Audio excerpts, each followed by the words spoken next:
Сәлеметсіңдер ме балалар? Здравствуйте, ребята! Бүгін бізде жанды табиғат бөлімі 3-ші сабақ. Үй жануарлары, жанды табиғат. Тема нашего урока – домашние животные, живая природа. Сабақтың мақсаты берілген тақырыпқа қатысты сөздерді табу және сөйлеу барысында қолдану. Балалар, дәптерімізді ашамыз, откроем тетради. Бүгінгі күннің жадын жазамыз. Қыркүйектің 8-і. Пишите сегодняшнее число, ребята. Балалар, сабақты бастамас бұрын жаңа сөздермен таныс боламыз. Новые слова. Үй жануарлары. Домашние животные. Қора.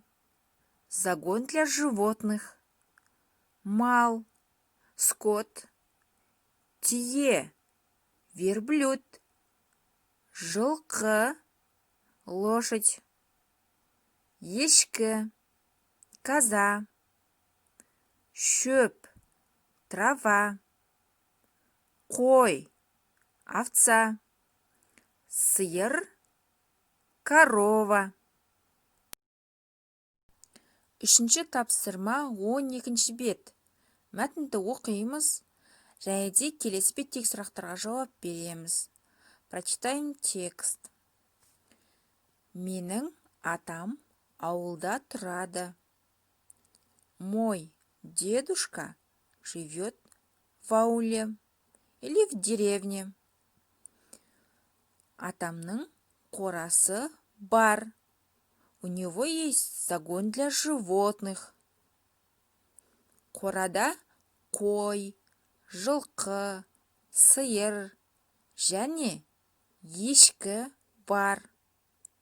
В загоне есть баран, лошадь, корова и коза.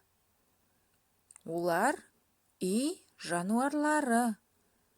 Они домашние животные. Балалар, енді жазылым тапсырмасын орындаймыз. Теперь у нас письменная работа. Второе задание, 2-ші тапсырма. Суретті сөзге айналдырып жаз. Картинку пишите словами.